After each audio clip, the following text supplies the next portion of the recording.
Straight ലൈനിലേക്ക് വീണ്ടും സ്വാഗതം. നമ്മുടെ ഇന്നത്തെ അതിഥി സംസ്ഥാന vigilance director DGP Shri Jacob Thomas ആണ്.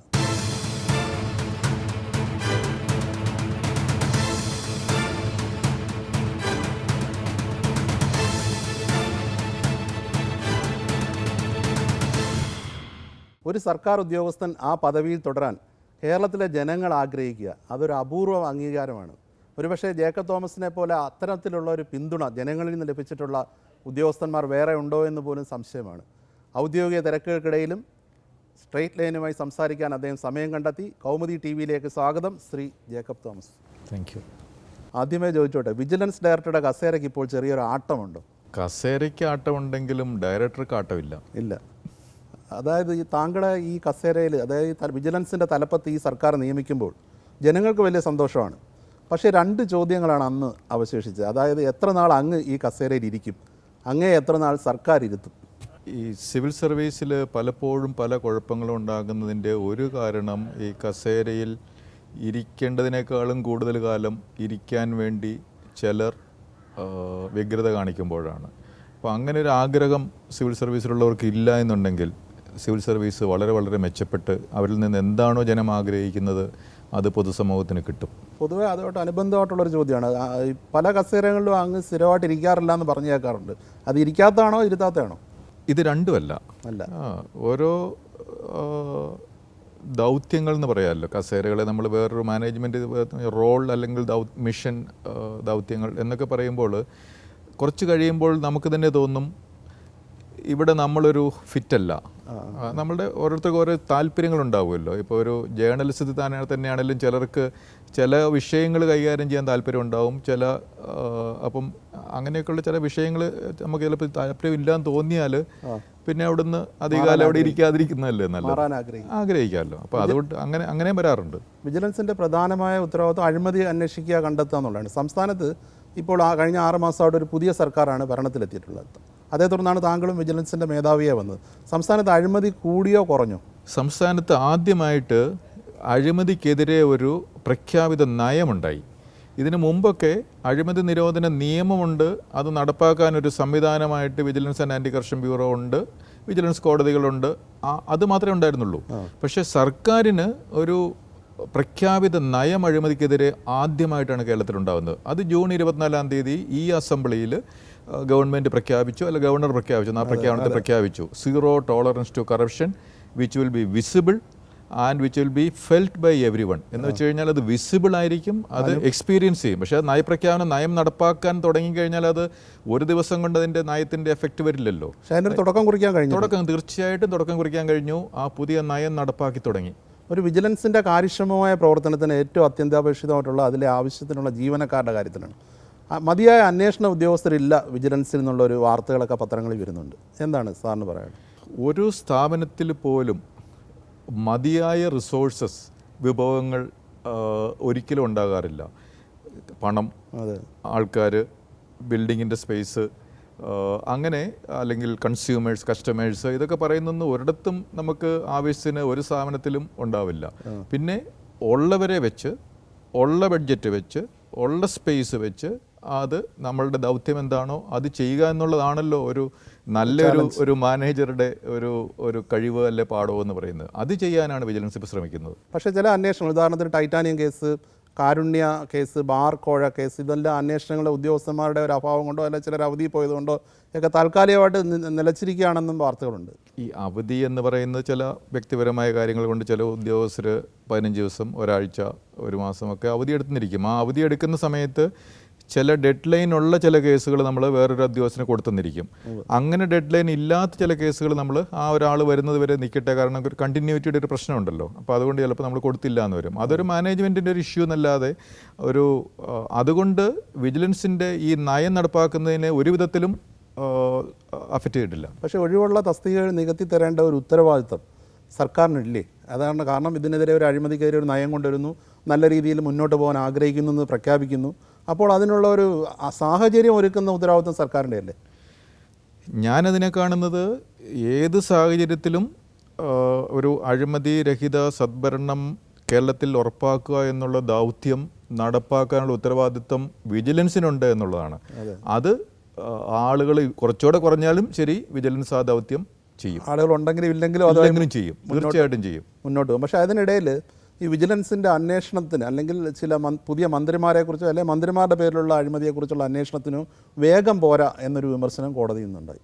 അത് ഇതോട്ട് വേണേൽ കൂട്ടി വായിച്ചൂടെ? ഈ ജീവനക്കാരുടെ എണ്ണ കുറവ് ഇല്ല, ഒരിക്കലും വേഗം കുറഞ്ഞിട്ടില്ല എന്നുള്ളൊരു വസ്തുത. അതിൻ്റെ കാരണം ചില പരാതികളുടെ ഒരു സങ്കീർണത കുറച്ച് കൂടുതലുണ്ടാവും. അപ്പോൾ കൂടുതൽ ഡോക്യുമെൻറ്റ്സ് ചിലപ്പോൾ പരിശോധിക്കേണ്ടി വരും, കൂടുതൽ സാക്ഷികളെ കണ്ട് ചോദിക്കും, എന്നാൽ മാത്രമേ അതിൻ്റെ ഒരു വസ്തുത എന്താണെന്നുള്ള കൃത്യമായിട്ട് നമുക്ക് മനസ്സിലാകത്തുള്ളൂ. അപ്പം കൂടുതൽ സമയമെടുക്കും. അതേസമയം വേറെ ചില പരാതികൾ 2 ദിവസം കൊണ്ട് തന്നെ നമുക്ക് അതിൻ്റെ വസ്തുത എന്താണെന്ന് മനസ്സിലാവും. അപ്പോൾ അത് ആ ഒരു സ്പീഡ് എന്ന് പറയുന്ന, അല്ലെ വേഗത എന്ന് പറയുന്നത് അതിൻ്റെ പരാതിയുടെ ഒരു സങ്കീർണതയിൽ ബന്ധപ്പെട്ട് കിടക്കുന്നതാണ്. അപ്പം എല്ലാ പരാതിക്കും ഒരേപോലെ വേഗത്തിൽ നമുക്ക് അന്വേഷിച്ച ഒരു എന്താ കാര്യമെന്ന് മനസ്സിലാക്കാൻ സാധിക്കണമെന്നില്ല. ചിലതിന് പെട്ടെന്ന് മനസ്സിലാകും. ഈ വെരിഫിക്കേഷൻ എന്ന് പറയുന്നത് അല്ലെ ത്വരിത പരിശോധന 42 ദിവസത്തിനുള്ളിൽ പൂർത്തിയാക്കണം എന്നുള്ളൊരു കോടതി ഉത്തരവില്ലേ? ഉണ്ടോ അങ്ങനെ? അതിന് പക്ഷേ ഈ ജീവനക്കാരുടെ എണ്ണം ഞാൻ വീണ്ടും ആവർത്തിക്കുകയാണ് ആ ചോദ്യത്തിലേക്ക്, അത് എണ്ണക്കുറവ് ഒരു പ്രശ്നമാണോ? ഇപ്പോൾ വിജിലൻസ് ഈ ഞാൻ പറഞ്ഞല്ലോ, എണ്ണം എന്ന് പറയുന്നത് ഇനിയിപ്പോൾ ഇതിൻ്റെ ഒരു 10 ഇരട്ടി എണ്ണം ഉണ്ടായാലും അതും പര്യാപ്തമാണെന്ന് ഒരു സ്ഥാപനവും പറയില്ല.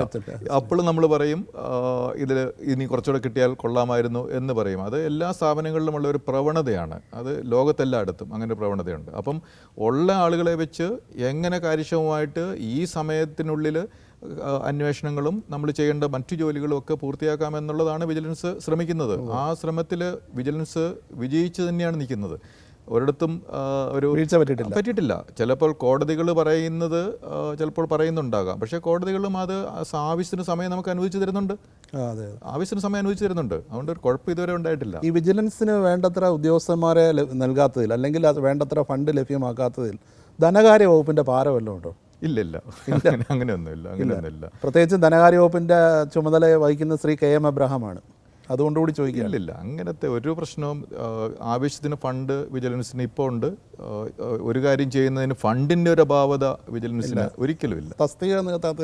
തസ്തികകൾ അടുത്ത കാലത്ത് തന്നെ തസ്തികകൾ കുറച്ച് അനുവദിച്ച് കിട്ടിയിട്ടുണ്ട്. ബാക്കി തസ്തികകൾ സ്ട്രെങ്ത് കൂട്ടാനുള്ള അത് വിവിധ തടങ്ങളിലുള്ള പ്രോസസ്സിങ് വേണമല്ലോ. അല്ലാതെ ഒരു സുപ്രഭാതത്തിൽ നാളെ തന്നെ തസ്തിക കൂട്ടി നമ്പർ കൂട്ടുക എന്നുള്ളതൊന്നും പ്രാക്ടിക്കലി നടക്കുന്ന കാര്യങ്ങളല്ല. അപ്പോൾ അതിൻ്റെ പ്രോസസ്സ് നടന്നുകൊണ്ടിരിക്കുകയാണ്. KM എബ്രഹാമിൻ്റെ പേര് പറഞ്ഞുകൊണ്ട് ചോദിക്കുക, അദ്ദേഹത്തിൻ്റെ വീട്ടിൽ റെയ്ഡ് നടത്തിയതും ഇപ്പോൾ ടോം ജോസിൻ്റെ പേരിൽ കേസ് വന്നതിലൊക്കെ പകവീട്ടലാണെന്നുള്ളൊരു പ്രചരണമുണ്ട്. ഇതിൽ വല്ല കഴമ്പുണ്ടോ? അതിപ്പോൾ ഈ ആർക്കെതിരെയും, ഇപ്പോൾ എനിക്കെതിരെയാണേലും ഒരാളൊരു അന്വേഷിക്കുന്നു എന്ന് പറയുമ്പോൾ അല്ലെ കുറ്റം കണ്ടുപിടിക്കാനാണല്ലോ അന്വേഷണം എന്നുള്ളൊരു തോന്നലുണ്ടാവുമല്ലോ. അപ്പോൾ അത് മനുഷ്യ സഹജമാണ്. അതൊരു ഇഷ്ടക്കേട് എല്ലാവർക്കും ഉണ്ടാവും ഈ അന്വേഷണം എന്ന് പറയുന്നത്. അപ്പം അത് വിജിലൻസിൻ്റെ ഒരു ജോലി ഇതായതുകൊണ്ട് അങ്ങനെ മനുഷ്യർ പറയും. പക്ഷേ അത് ഒരു പ്രൊഫഷണൽ റിസ്ക് എന്നൊക്കെ പറയത്തില്ലേ, ചില ജോലികൾ കഴിയുമ്പോൾ ചില റിസ്ക്കുകളുണ്ട്. അത് വിജിലൻസിൻ്റെ റിസ്ക്കാണ്. അത് വിജിലൻസിൽ എല്ലാ ഉദ്യോഗസ്ഥരും ഫേസ് ചെയ്യുന്ന ഒരു റിസ്ക് തന്നെയാണത്. നിങ്ങളൊക്കെ തമ്മിൽ സൗഹൃദമുണ്ടോ അതോ വല്ല വൈരാഗ്യമുണ്ടോ? സൗഹൃദം തന്നെയേ ഉള്ളൂ. സിവിൽ സർവീസിലുള്ള എല്ലാവരും തമ്മിൽ പ്രൊഫഷണൽ സൗഹൃദം ഉണ്ടാവണമല്ലോ. ഉണ്ട്, തീർച്ചയായിട്ടും ഉണ്ട്. പക്ഷേ സിവിൽ സർവീസിൽ സാറിന് വേണ്ടത്ര മിത്രങ്ങളെ ഇല്ല, മറിച്ച് ശത്രുക്കളാണ് കൂടുതലെന്നുള്ളൊരു വിമർശനമുണ്ട്. അത് ശരിയാണോ? ഈ മിത്രങ്ങൾ ആണ് കൂടുതൽ എന്നുള്ളതാണ് എൻ്റെ ഒരു വിലയിരുത്തൽ. അല്ലെങ്കിൽ ഞാൻ സിവിൽ സർവീസിൽ ഈ വിജിലൻസിൽ എന്തൊക്കെയാണോ ചെയ്യേണ്ടത് അത് ചെയ്തു പോകാൻ എനിക്ക് സാധിക്കണമെന്നില്ലല്ലോ. അപ്പോൾ മിത്രങ്ങളുള്ളതുകൊണ്ടാണ്. പക്ഷേ ശക്തമായ എതിർപ്പ് സാറ് നടപ്പിലാക്കുന്ന അല്ലെങ്കിൽ ജനപിന്തുണ ലഭിക്കുന്ന പല അന്വേഷണങ്ങൾ, റെയ്ഡുകൾ, ഇത്തരം കാര്യങ്ങൾക്കെല്ലാം ജനപിന്തുണ ലഭിക്കുമ്പോൾ പോലും സിവിൽ സർവീസിൽ നിന്ന് വലിയൊരു എതിർപ്പ് ഉണ്ടാകുന്നു എന്നുള്ളൊരു ധാരണ കേരളത്തിലെ ജനങ്ങൾക്കുണ്ട്. എന്താണ് ഈ നമ്മൾ ഒരു പണി ചെയ്യുമ്പോൾ നല്ലൊരു പ്രഷർ ഉണ്ടാകുമ്പോഴത്തേക്കും അതിൻ്റെ റിസൾട്ട് എന്താണ്? നമുക്ക് കരുത്ത് കൂടുക ചെയ്യുക. അപ്പോൾ പ്രഷർ കൂടുന്തോറും നമുക്ക് കരുത്ത് കൂടി കൂടുതൽ ഭംഗിയായിട്ട് കൂടുതൽ ശക്തമായിട്ട് വിജിലൻസ് ചെയ്യേണ്ട പണികൾ ചെയ്യുന്നു എന്നുള്ള ഒരു എക്സ്പീരിയൻസാണ് എനിക്കുള്ളത്. ഈ സിവിൽ സർവീസാണ് ശരിക്കും സംസ്ഥാനത്തെ ഭരണം കാര്യക്ഷമമായി മുന്നോട്ട് കൊണ്ടുപോകേണ്ടത്. പക്ഷേ അഴിമതി സിവിൽ സർവീസ് രംഗത്ത് കൂടി വരികയാണ്. എൻ്റെ ഒരു കാഴ്ചപ്പാട്, ഒരു നല്ല സർവീസ് കേരളത്തിൽ ജനങ്ങൾക്ക് കിട്ടണമെങ്കിൽ സിവിൽ സർവീസിനെ ഡിപ്പെൻഡ് ചെയ്യുന്നതിനേക്കാൾ ഉപരി ജനങ്ങൾ ഡിമാൻഡ് ചെയ്ത് തുടങ്ങണം. ജനങ്ങൾ ആവശ്യപ്പെടണം, എനിക്ക് നല്ല സേവനം കിട്ടണം, ഇത്ര ദിവസത്തിനകം കിട്ടണം, അത് ഇന്ന ക്വാളിറ്റിയിൽ കിട്ടണം. അതിനുള്ള നിയമം ഇപ്പോൾ നമുക്കുണ്ട്. സേവനാവകാശ നിയമം എന്ന് പറഞ്ഞൊരു നിയമമുണ്ട്.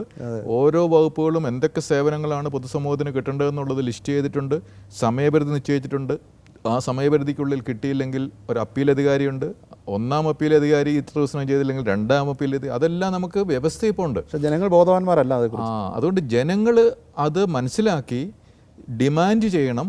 എനിക്ക് ഈ സിവിൽ സർവീസിൽ നിന്ന്, സിവിൽ സർവീസ് എന്ന് വെച്ച് കഴിഞ്ഞാൽ പല പല ഓഫീസുകളിലാണല്ലോ ജനങ്ങളുടെ ഒരു ഇൻ്റർഫേസ് വരുന്നത്. ആ ഓഫീസുകളിൽ നിന്ന് എനിക്ക് ഇന്ന ഇന്ന സേവനങ്ങൾ കിട്ടണമെന്നുള്ള ഡിമാൻഡ് ചെയ്തു തുടങ്ങുമ്പോഴാണ് നല്ല സദ്ഭരണം നമുക്കുണ്ടാകുക. പക്ഷേ അഴിമതി ഏത് മേഖലയിലാണ് ഏറ്റവും കൂടുതൽ? ഈ സാധാരണ താഴെത്തട്ടിലേക്ക് വരുമ്പോഴാണോ അതോ വമ്പൻ സ്രാവുകൾക്കിടയിലാണ്? അഴിമതി എന്ന് പറയുന്ന ഒരു ചെയിനാണ്.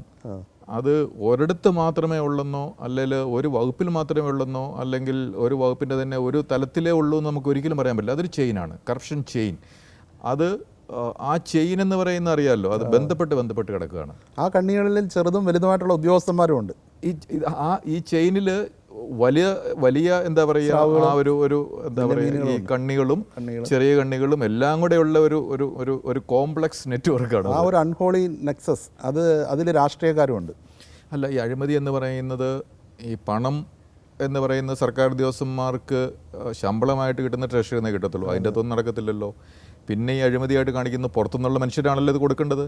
അപ്പോൾ നെസസറിലി പുറത്തുനിന്നുള്ള ആൾക്കാർ അതിൻ്റെ അകത്തുണ്ട്. അപ്പോൾ അതുകൊണ്ട് ഞാൻ പറഞ്ഞത് ഒരു കണ്ണിയാണ് എന്ന് പറയുന്ന ഒരു ചങ്ങലയാണെന്ന് പറഞ്ഞത്. പുറത്തുനിന്നുള്ള ആൾക്കാരും അകത്തുനിന്നുള്ള ആൾക്കാരും കൂടെ കൂടിയാൽ മാത്രമേ അഴിമതി നടക്കത്തുള്ളൂ. ചെയിനാണ്. വിജിലൻസ് വളരെ കാര്യക്ഷമമാക്കാൻ സാർ ഒരുപാട് കാര്യങ്ങൾ ചെയ്യുന്നുണ്ട്, അല്ല ആത്മാർത്ഥമായി ശ്രമിക്കുന്നുണ്ട്. പക്ഷേ കേരളത്തിലെ ജനങ്ങളുടെ ഇടയിൽ ഒരു വിജിലൻസിനെ കുറിച്ചൊരു ധാരണയുണ്ട്. ആ ധാരണയെന്ന് പറഞ്ഞാൽ LDF അധികാരത്തിൽ വരുമ്പോൾ UDF മന്ത്രിമാർക്കെതിരായിട്ടുള്ള അന്വേഷണം മുഴുവൻ പൊടിതട്ടിയെടുക്കും. അതുവരെ LDF മന്ത്രിമാർക്കെതിരെ ഉണ്ടായിരുന്ന അല്ലെങ്കിൽ മുൻ മന്ത്രിമാർക്കുണ്ടായിരുന്ന അന്വേഷണങ്ങൾ, ഫയലുകൾ അലമാരയെ വെച്ച് പൂട്ടും. UDF വരുമ്പോൾ വീണ്ടും ഇത് ആവർത്തിക്കും. സാറിൻ്റെ അഭിപ്രായം എന്താ? ഇതിന് മുമ്പുള്ള അവസ്ഥ ഞാൻ വിജിലൻസിലായിരുന്നില്ലാത്തതുകൊണ്ട് അതിനെപ്പറ്റി എനിക്ക് കമൻറ്റ് പറയാൻ പറ്റില്ല. പക്ഷേ ഇപ്പോൾ ഈ ജൂൺ 24-ാം തീയതി പുതിയ നയം ഗവൺമെൻറ് പ്രഖ്യാപിച്ചതിന് ശേഷം സീറോ ടോളറൻസ് ടു കറപ്ഷൻ എന്നുള്ള അതൊരു ആറ്റിറ്റ്യൂഡും കൂടെയാണല്ലോ, ഒരു മനസ്ഥിതിയും കൂടെയാണ്. അത് നമ്മുടെ പൊതുസമൂഹത്തിൽ പ്രചരിപ്പിച്ച് ആരഴിമതി കാണിച്ചു കഴിഞ്ഞാലും അത് നമ്മൾ വെച്ച് പൊറുപ്പിക്കില്ല, അത് ടോളറേറ്റ് ചെയ്യില്ല എന്നുള്ളൊരു അപ്രോച്ചിലേക്കാണ് വന്നത്. അത് അതിൽ പൊളിറ്റിക്സ് ഇല്ല, പ്രദേശമില്ല, നിറവില്ല, പ്രായമില്ല, ഒന്നുമില്ല, ആരാണേലും ഒരുപോലെ. ഈ സാഹചര്യത്തിൽ ചോദിക്കുകയാണ്, EP ജയരാജനെതിരായിട്ടുള്ള അന്വേഷണം എവിടെ വരെ എത്തി? എല്ലാ അന്വേഷണങ്ങളും അത് നടക്കേണ്ടതുപോലെ പ്രൊഫഷണലായിട്ട് നടക്കുന്നുണ്ട്. അതിൻ്റെ ഓരോ അന്വേഷണങ്ങളും ഓരോ അന്വേഷണ ഉദ്യോഗസ്ഥരെയും യൂണിറ്റുകളിലുമാണ് അന്വേഷണങ്ങൾ നടക്കുന്നത്. ആ അന്വേഷണങ്ങൾ വളരെ ഭംഗിയായിട്ട് തന്നെ നടക്കുന്നുണ്ട്, പ്രൊഫഷണലായിട്ട്. ഓരോ സർക്കാരുകളും മാറി മാറി വരുമ്പോൾ ആ തുടക്കകാലത്ത് കഴിഞ്ഞ സർക്കാരിൻ്റെ ദുഷ്ചെയ്തികൾ അല്ലെങ്കിൽ അഴിമതികൾ അന്വേഷിക്കും എന്നൊക്കെയുള്ള വലിയ പ്രഖ്യാപനങ്ങൾ, അതിനെക്കുറിച്ച് പഠിക്കാൻ ഒരു സമിതി, മന്ത്രിതല ഉപസമിതി, ഇങ്ങനെയുള്ള പല കാര്യങ്ങളും കഴിഞ്ഞ കുറേ വർഷങ്ങളായിട്ട് നടന്നു വരുന്നുണ്ട്. ഇത്തവണ അങ്ങനെ സമിതികളെല്ലാം വന്നു. പക്ഷേ ഇതൊക്കെ അവസാനം ഇതിനൊരു ഫലം, ഇതിനൊരു റിസൾട്ട് ഉണ്ടാവുമെന്ന് സാർ കരുതുന്നുണ്ട്? ഇപ്പോൾ വിജിലൻസ് അങ്ങനെ എന്തെങ്കിലും വേറെ എന്തെങ്കിലും സംവിധാനങ്ങളോ അവരോ വിജിലൻസിന് കുഴപ്പങ്ങളുണ്ടോ എന്ന് പറഞ്ഞു തരട്ടെ എന്നതിന് അപ്പുറത്തേക്ക് ജനങ്ങൾ സദ്ഭരണം കിട്ടുന്നില്ല എന്ന് എവിടെയെങ്കിലും തോന്നിയാൽ, അഴിമതി എവിടെയെങ്കിലും ഉണ്ട് എന്ന് കണ്ടാൽ അത് നേരിട്ട് കമ്മ്യൂണിക്കേറ്റ് ചെയ്യാൻ വേണ്ടി 2 മൊബൈൽ ആപ്പുകൾ ഇപ്പം ക്രിയേറ്റ് ചെയ്ത് പ്രചരിപ്പിച്ച് തുടങ്ങിയിട്ടേ ഉള്ളൂ. അതിലേക്ക് ഒരുപാട് പരാതികൾ. എറൈസിംഗ് കേരള, വിസിൽ നൗ എന്ന 2 മൊബൈൽ ആപ്പുകളാണ്. അത് ആർക്കും എവിടെയെങ്കിലും ഒരു അഴിമതി കണ്ടു കഴിഞ്ഞാൽ ഉടനെ ഒരു പടമെടുക്കുക. ഇപ്പോൾ ഒരു ബോർഡായിട്ടായിരിക്കാം, അല്ലെങ്കിൽ റോഡ് പണിയിലായിരിക്കാം, അല്ലെങ്കിൽ ഒരു വേസ്റ്റ് ഡമ്പിലായിരിക്കാം, അല്ലെങ്കിൽ ഒരു ഓഫീസിൽ ചെന്നപ്പോഴത്തേക്ക് എന്തെങ്കിലും കാര്യങ്ങളായിരിക്കാം, ഡിലേ ആകുന്നതായിരിക്കാം, പല കാര്യങ്ങൾ. അല്ലെങ്കിൽ ഓഫീസിൽ ചെന്നപ്പോൾ ആരും ഇല്ല അവിടെ. ഇതെല്ലാം അവർക്ക് അപ്പോൾ തന്നെ അത് കമ്മ്യൂണിക്കേറ്റ് ചെയ്യാനുള്ള ഒരു ടെക്നോളജി പ്ലാറ്റ്ഫോം ഇപ്പോൾ ക്രിയേറ്റ് ചെയ്യപ്പെട്ടിട്ടുണ്ട്. അതുകൊണ്ട് നമുക്ക് അഴിമതി കേരളത്തിൽ എവിടെ നടക്കുന്നു എന്ന് അറിയുന്നതിന് വേണ്ടി വേറെ സംവിധാനങ്ങളെ ഡിപ്പെൻഡ് ചെയ്യേണ്ട ഒരു സംവിധാനം ഇനി മുതലുണ്ടാവില്ല. അത് കൃത്യമായി മോണിറ്റർ ചെയ്യുന്നുണ്ട്. അതിൻ്റെ അകത്ത് ഇങ്ങനെ വരുന്ന പരാതികൾ കൂടി വരികയാണോ? തീർച്ചയായിട്ടും കൂടി വരുന്നുണ്ട്. അതിപ്പം കഴിഞ്ഞ ഡിസംബർ 9-ാം തീയതിയാണ് ഒഫീഷ്യലി അത് ലോഞ്ച് ചെയ്തത്. 1 മാസം പോലും ആയില്ല. ഇപ്പോൾ തന്നെ ചില ജില്ലകളിലൊക്കെ 10-30ഓളം അങ്ങനത്തെ പോസ്റ്റുകൾ വന്നു കഴിഞ്ഞാൽ അത് വ്യാപകമായിട്ട് ഷെയർ ചെയ്ത് അതത് ഡിപ്പാർട്ട്മെൻറ്റുകളിലേക്കും അത് ഷെയർ ചെയ്ത് പോവുക എന്നുള്ളൊരു കൺസെപ്റ്റാണ്. അത് 1 മാസം പോലും ആയില്ല, ഇപ്പം തന്നെ അത് കുറേയധികം വന്നു കഴിഞ്ഞു. സാറ് സിനിമ കാണുന്ന ആളാണോ എന്ന് എനിക്കറിയത്തില്ല. ഏതാനും വർഷം മുമ്പ് ജയരാജ് സംവിധാനം ചെയ്ത ഒരു സിനിമ ഫോർ ദ പീപ്പിൾ എന്ന് പറഞ്ഞു കഴിഞ്ഞാൽ ഇത് സമാന്തരമായിട്ട് വേറെ കുറേ ചെറുപ്പക്കാർ ഇങ്ങനെ ഒരു പരാതികൾ സ്വീകരിച്ച് അതിനെ നേരിടുന്ന ഒരു രീതി നടപ്പിലാക്കുന്ന ഒരു രീതി വെച്ചൊരു ചിത്രം വന്നിരുന്നു okay okay for the people. അതുപോലാണെന്ന് തോന്നുന്നു ഇപ്പോൾ വിജിലൻസിലേക്ക് ഇങ്ങനെ നാടിൽ നിന്ന് മുഴുവൻ പരാതികൾ ഇങ്ങനെ വന്നുകൊണ്ടിരിക്കുന്നത്. പക്ഷേ ഇത് പരാതിയായിട്ടുള്ളതിനേക്കാൾ ഉപരി ഉദാഹരണങ്ങളാണ്, എക്സാമ്പിൾസ് ആണ്, അഴിമതിയുടെ എക്സാമ്പിൾസ്, അതുപോലെ സദ്ഭരണത്തിൻ്റെ എക്സാമ്പിളും രണ്ടുമുണ്ട്. ഒരു നാണയത്തിൻ്റെ രണ്ട് വശമാണല്ലോ. ഒരു വശത്ത് അഴിമതി ഇല്ലെങ്കിൽ നല്ല ഭരണം. അപ്പോൾ ഇത് രണ്ടിൻ്റെ എക്സാമ്പിൾസ് മാപ്പ് ചെയ്ത് ഇതിലേക്ക് പോസ്റ്റ് ചെയ്യുന്നു. അപ്പോൾ നല്ല ഭരണം കണ്ടു കഴിഞ്ഞാൽ കേരളത്തിലും ഇത് സാധ്യമാണല്ലോ എന്ന് തോന്നുമ്പോൾ ഡിമാൻഡ് ജനറേറ്റ്, ഞാൻ ആദ്യം പറഞ്ഞല്ലോ, നമ്മുടെ പൊതുസമൂഹം നല്ല ഭരണം ഡിമാൻഡ് ചെയ്യുമ്പോഴാണ് നമുക്ക് അഴിമതി അവസാനിപ്പിക്കുക, നല്ല സർവീസ് കിട്ടുക, സിവിൽ സർവീസ് കിട്ടുക. അപ്പോൾ അതിനുള്ള ഒരു പ്ലാറ്റ്ഫോമായിട്ടും കൂടെയാണ് നമ്മളിതിനെ ഈ രണ്ട് മൊബൈൽ ആപ്പിനെയും ഇപ്പോൾ കാണുന്നത്. ഇപ്പോൾ നമ്മൾ സംസാരിച്ചുകൊണ്ടിരിക്കുന്ന ഈ സമയത്ത് സംസ്ഥാനത്ത് വിവിധ തിയേറ്ററുകളിലും തിയേറ്റർ ഉടമകളുടെ വീടുകളിലുമൊക്കെ റെയ്ഡ് നടക്കുകയാണ്. തിയേറ്ററുകളിൽ കയറുന്ന പോലെ ഹോട്ടലുകളിൽ കയറാനും വല്ല സംവിധാനമുണ്ടോ? നിയമം നടപ്പാക്കുന്നതിൽ അലംഭാവം, ഉപേക്ഷ, അഴിമതി, ഇത് ഏത് നിയമ നടപ്പാക്കുന്ന ഏജൻസികൾ ചെയ്തു കഴിഞ്ഞാലും അതിലൊക്കെ വിജിലൻസ് തീർച്ചയായിട്ടും ഇടപെടും. ഫുഡ് സേഫ്റ്റി എന്ന് പറയുന്ന നിയമമാണ് food safety commissionerate, health department, തദ്ദേശ സ്ഥാപനങ്ങളൊക്കെയാണ് ഈ പറഞ്ഞ ഹോട്ടലുകൾ അവിടുത്തെ കാര്യങ്ങൾ ചെയ്യേണ്ടത്. അവിടെ ഈ നമ്മളുടെ മൊബൈൽ റേസിംഗ് കേരളയിലെ വിസിൽ നൗലോ അതിനെപ്പറ്റിയുള്ള പോസ്റ്റുകൾ വന്നു കഴിഞ്ഞാൽ തീർച്ചയായിട്ടും വിജിലൻസ് അതിലിടപെടും. ഇപ്പോൾ തിയേറ്ററുകളിൽ തന്നെയാണേലും പല സിനിമകൾക്കും 100 കോടി കവിഞ്ഞു, 70 കോടി കിട്ടി എന്നൊക്കെ പറയാറുണ്ട്. അങ്ങനെ അത്രയും കോടികൾ കിട്ടിയിട്ടുണ്ടെങ്കിൽ അതിൻ്റെ ഒരു പെർസെൻറ്റേജ് ആർട്ടിസ്റ്റിൻ്റെ വെൽഫെയർ ഫണ്ടിലേക്ക് കിട്ടണം. അതായത് ഈ പല ആർട്ടിസ്റ്റിനെ കിട്ടണം, ക്ഷേമനിധിയിലേക്ക് കിട്ടണം, KTDFC 2 രൂപ വെച്ച് കിട്ടണം, കേരള ഫിലിം ഡെവലപ്മെൻറ്റ് കോർപ്പറേഷൻ കിട്ടണം, തദ്ദേശ സ്ഥാപനങ്ങൾ സർക്കാരിന് നികുതിയായിട്ട് കിട്ടണം. അപ്പോൾ അതൊക്കെ അത്രയും കിട്ടണമല്ലോ, അതിൻ്റെ പെർസെൻറ്റേജ് അനുമതി കിട്ടണം. അത് കിട്ടുന്നുണ്ടോ എന്നുള്ളത് നോക്കേണ്ടതുണ്ട്. അത് അങ്ങനെ കിട്ടിയാലല്ലേ നമ്മുടെ സർക്കാരിന് ഫണ്ട് ഉപയോഗിച്ച് നല്ല റോഡോ അല്ലെ നല്ല ഹോസ്പിറ്റലിലെ മരുന്നുകളോ ഒക്കെ ആയിട്ട് ജനങ്ങൾക്ക് തിരിച്ചു കൊടുക്കാനും പറ്റുള്ളൂ. അതുപോലെ ഈ പറഞ്ഞ തിയേറ്ററുകളിൽ കൊടുക്കുന്ന ഭക്ഷണം, ചായ എന്താ കൊടുക്കുന്നതൊക്കെ അതെ, അത് സേഫ് ആണോ എന്നുള്ളത് പരിശോധിക്കേണ്ടതുണ്ട്. അതുപോലെ അവിടെ തിയേറ്ററിൽ കയറി നമ്മൾ സിനിമ കാണുമ്പോൾ അത് സേഫ് ആണോ, അവിടെ തീപിടുത്തം ഉണ്ടായാലും അതിനുള്ള സംവിധാനങ്ങളുണ്ടോ, അവിടെ വെള്ളമുണ്ടോ, അങ്ങനെ കുറേ കാര്യങ്ങളുള്ള വകുപ്പുണ്ട്. അതെല്ലാം പരിശോധിക്കുകയാണ് ഇന്ന് ചെയ്തുകൊണ്ടിരിക്കുന്നത്.